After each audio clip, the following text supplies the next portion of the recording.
Cette émission est une production de la télévision régionale des Moulins.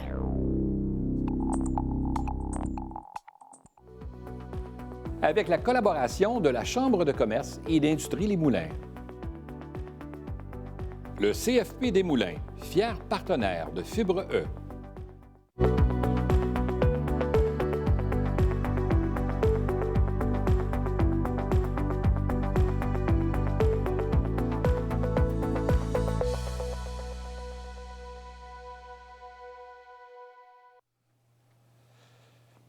Bienvenue à Fibre E.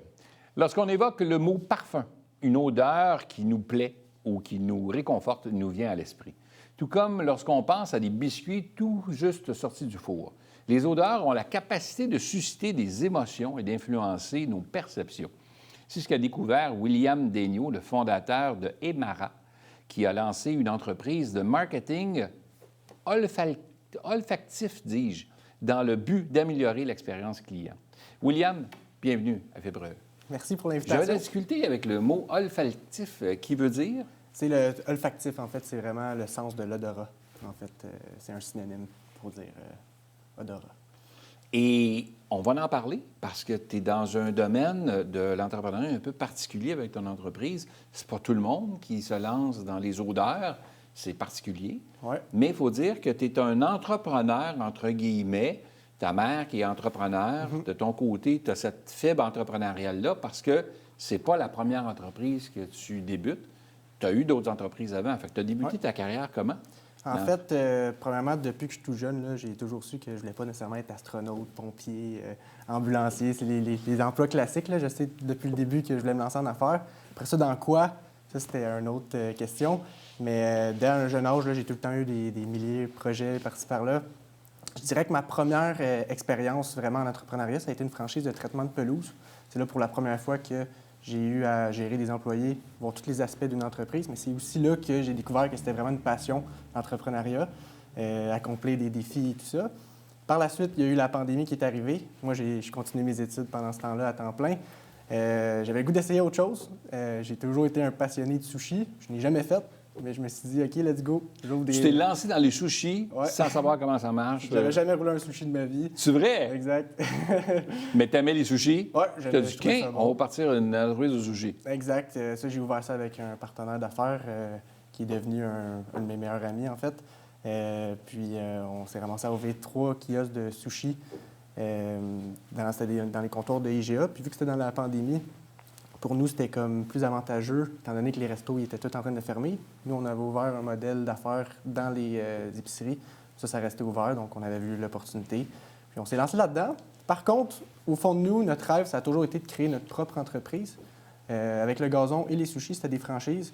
C'est excellent quand on débute parce que ça te permet d'apprendre, ça te donne une petite base, tu n'as pas beaucoup d'expérience.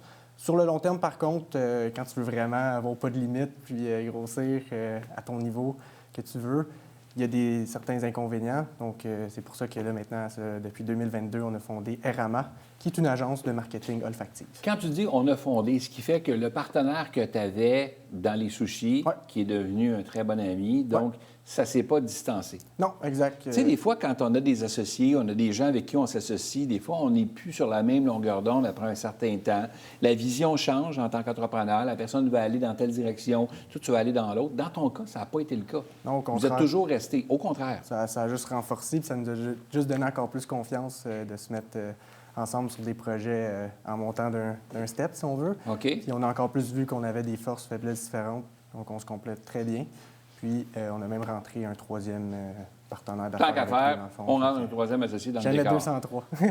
Donc là, vous êtes 3 associés dans cette entreprise-là. Oui, exact. Qui, en fait, olfactif, donc au niveau des senteurs, des odeurs. Là. Exact. Dans le fond, on a fait développer des machines. Mais qu'est-ce qui fait que tu pars du gazon, tu t'en vas au sushi pour te retrouver dans les odeurs? C'est les odeurs du sushi qui t'a fait que tu as dit, moi, ça sent tellement bon du poisson. Non, c'est une bonne question. En fait, moi, parce que j'ai toujours eu la vision de... Trop souvent, on attend d'avoir l'idée parfaite ou le moment parfait pour se lancer en affaires. Mais il y a tellement d'opportunités qui arrivent qu'il faut juste apprendre à saisir la bonne. Des fois, on n'est pas sûr si on va aimer ça ou non, mais moi, je vois ça comme de la nourriture. Il faut qu'on le goûte pour le savoir. Puis moi, j'étais toujours quelqu'un de curieux. J'aime goûter, je veux essayer des choses. Puis c'est ce qui a rendu, en fait, que là, je suis rendu là. Comme les sushis, j'aimais ça, mais j'ai réalisé que je n'étais pas passionné à faire des sushis. Les odeurs, ce que j'aime le plus, c'est surtout de voir l'impact que ça a sur les gens. Ça a vraiment un impact positif au niveau de l'expérience. Puis c'est vraiment ça qui est satisfaisant. Puis ça donne juste le goût que ça sente bon partout, en fait. Là. Fait que là, vous autres, vous n'êtes pas des chimistes, là. Vous n'êtes pas des gens qui créent les odeurs et tout ça. Là. Exactement. En fait, pas évident, là. Non, c'est ça, c'est pas Donc, nous qui le fait. On fait affaire avec des chimistes et tout ça. On fait qui créent des odeurs pour vous ou qui. Fait que là, vous choisissez, vous dites, écoute, moi, je veux que ça sente les ananas partout dans la maison. Il y a moyen de faire quelque chose. Puis Ah oui? Oui, exact. Dans le fond, nous, on peut vraiment faire. Peu importe c'est quoi l'odeur, on peut la faire développer. Je recommande peut-être pas de mettre une odeur d'ananas partout, mais c'est de quoi qu'on peut faire si vraiment l'entreprise c'est quelque chose qu'elle désire pour son type de clientèle.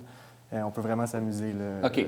Là, toi, tu es dans un jeune âge encore, bien évidemment. Tu es au début de tes rêves. Tu as cette troisième entreprise-là. Tu as acquis de l'expérience. Tu as 2 partenaires avec toi dans l'entreprise. Donc, vous êtes tous là-dedans à part égale, j'imagine. Vous avez parti de cette entreprise-là. Ça roule bien, ça va bien. Je le disais tantôt, être en mesure de bien s'entourer. Les entrepreneurs, on a besoin de bien s'entourer. On ne peut pas être bon dans tout, là. Soit les finances ou le côté juridique, les ressources humaines. Il fait beaucoup de choses à gérer en même temps. Plus l'entreprise grandit, plus ça te fait de choses à avoir en tant que gestionnaire.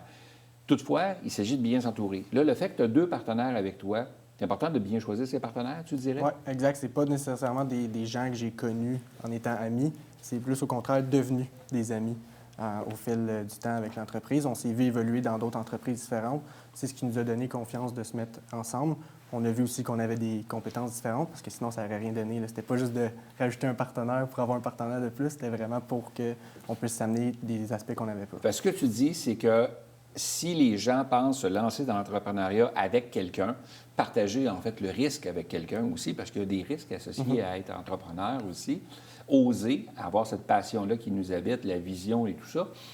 Donc, de bien choisir l'entrepreneur avec qui, pas l'entrepreneur, mais l'associé avec qui on va faire les affaires ensemble. Il faut que ça soit complémentaire, mais si je dirais qu'il y a une chose qu'il faut que ça soit identique, c'est la vision, au final. OK. Donc, il faut que les deux aient la même vision. Oui.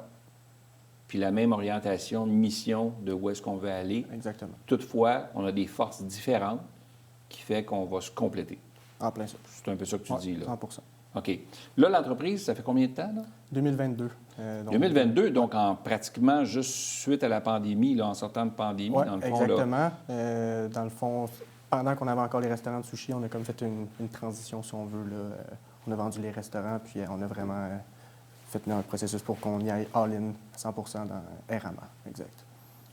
Et là, ces odeurs-là qui sont mis de l'avant pour les besoins de votre clientèle et tout, sont conçus par des tierces personnes, des gens que vous engagez, chimistes et autres, pour être capables de créer ces odeurs-là, qui sont diffusées un peu partout dans les différentes aires communes ou logements, maisons, peu importe. Ça peut aller pas mal n'importe où. En ce moment, on fait vraiment B2B, donc on se concentre uniquement dans les entreprises, peu importe c'est quoi le type d'entreprise.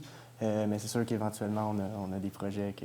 J'imagine, là, je le vois, là, tu sais, le genre de home staging, là, où tu rentres dans la maison pour visiter la maison, puis les agents immobiliers, puis ça sent le biscuit là, qui vient d'être cuit au four, là, puis le foyer, là, qui... Tu sais, puis pourtant, il n'y a même pas de foyer dans la maison, puis finalement, on a l'impression que ça sent le bois de foyer. Fait que ça, c'est des choses qui peuvent être faites, là. Ouais. On est rendu là maintenant avec la technologie et le type d'entreprise que tu as là. En plein ça. Qu'est-ce que tu vois pour le futur avec... Vraiment, avec tes partenaires? Premièrement, je veux que ça sente bon partout au Québec. Puis c'est sûr que dans le futur, on va vouloir se concentrer aussi dans le B2C, donc consommateur. On a des idées, par exemple, des sambons pour voitures, maison, dans le sens où on veut innover là-dedans. C'est sûr qu'on veut au final se concentrer dans tout ce qui est odeur avec ça. Là. Avez-vous l'intention de... Quand on regarde ça, tu parles du Québec, là, on veut que ça sente bon partout au Québec. Là. Est-ce que ça pourrait être plus large que le Québec? Est-ce qu'on pourrait étendre cette idée-là un peu plus large? 100 c'est sûr que c'est dans nos projets futurs aussi. On veut commencer par vraiment se concentrer au Québec, mais par la suite, on veut conquérir un marché pour ensuite l'avoir atteint, puis là... Exactement. On veut faire attention de ne pas trop aller partout en même temps au début. Et les trois sont toujours sur la même longueur d'onde, comme tu le dis. C'est important parce que vous avez la même vision, mais vous avez chacun des forces pour réaliser cette vision-là. C'est ça que tu me dis, là? Exactement. C'est en plein ça. OK. Tu vois le tout aujourd'hui quand tu regardes l'évolution que tu as fait en tant qu'entrepreneur, puis les études que tu es allé chercher tout de ton côté pour être mieux outillé pour faire face aux projets que tu voulais mettre sur pied, là? Ben, Comment? Oui, je comprends la question. En fait, Ouais. moi, le pourquoi j'allais à l'école, ce que je trouvais cool de faire tout ça en même temps, c'était qu'à l'école, j'apprenais de manière théorique, puis je pouvais mettre directement en pratique ce que j'apprenais théoriquement à l'école. Donc, c'était Et vraiment confronter ton efficace. prof en me disant, écoute, ça marche pas ton affaire. Non. Ouais, non, ça arrivait avec le prof, souvent, il fallait que je sorte de la classe pour parler au téléphone et tout, mais les profs comprenaient, là, puis je suis content d'avoir fait les deux, en fait, là, au final. Puis l'université, bien, ça m'a ramené beaucoup de contacts aussi et tout ça, donc ça a été super bénéfique, là. Je sais que c'est pas le cheminement commun d'aller à l'école là, en même temps de faire de l'entrepreneuriat. Non, mais c'est quelque chose. Là. Au moins, tu es allé chercher les outils que tu avais besoin. Exact. Au moment où tu en avais besoin là, pour compléter ta formation, en fait, là, parce que tu désirais vraiment poursuivre dans le monde de l'entrepreneuriat. Là. Ouais. Si tu avais un choix aujourd'hui, quelqu'un dirait, écoute, William, on a une business là, qui fonctionne, on te met directeur général de cette business-là, c'est toi qui vas gérer tout ça, c'est déjà tout implanté, on finance tout, on s'arrange de tout, tu as ton salaire qui rentre, fonds de pension, sécurité d'emploi, tout est là. Quelque chose qui t'attire ou tu serais porté à demeurer dans l'entrepreneuriat? Demeurer à 100 dans l'entrepreneuriat. Ah, c'est vrai? J'ai eu des emplois là, pour plusieurs, là, pour m'aider à me financer et tout avec mes projets. Mais non, je sais que qu'est-ce qui me rend heureux à 100 c'est d'accomplir moi-même des choses, relever des défis, monter une montagne, se rendre le plus haut possible. Puis ça fait en sorte que, au final, je veux faire quelque chose qui me rend heureux. Puis c'est Ça te sort de ta zone de confort, tu dirais? Oh, oui, ça à 100 Donc, c'est une bonne chose de sortir de sa zone de confort? Oui, parce que, en fait, la zone de confort, pour moi, c'est une zone d'inconfort parce qu'elle t'empêche de sortir et d'aller ailleurs. Oh! Donc, OK. moi, plus que je sors de ma zone, plus que je suis confortable, plus que je me sens bien puis heureux. Qu'est-ce que tu dirais aux gens qui nous écoutent à la maison, qui n'osent pas, et pourtant, tu as osé, là? On parle de gazon, un entretien de gazon, par la suite, le sushi, où tu connaissais rien dans le sushi, tu te lances dans les odeurs, où tu connaissais probablement rien dans les odeurs à part les sentir, puis là, vous vous êtes innové là-dedans, et là, tu poursuis là, ton ascension là-dedans. Les gens qui sont à la maison, qui n'osent pas, là, qu'est-ce que tu leur dirais? Bien, en fait, pour tous ceux et celles qui veulent se lancer en affaires, moi, je leur dirais juste, allez-y, on n'a pas besoin d'être un super-héros pour ça. Comme je disais tantôt, trop souvent, on attend d'avoir le moment parfait ou l'idée parfaite, mais ça n'arrive pas. Il faut essayer des choses. Puis, au final, ça peut juste être bénéfique, soit qu'on va avoir appris, ou soit que ça va avoir complètement changé notre vie. Inspirant. Longue vie à RMA. Merci. Merci, William, d'avoir été là. Ça fait plaisir. Merci à toi. Merci.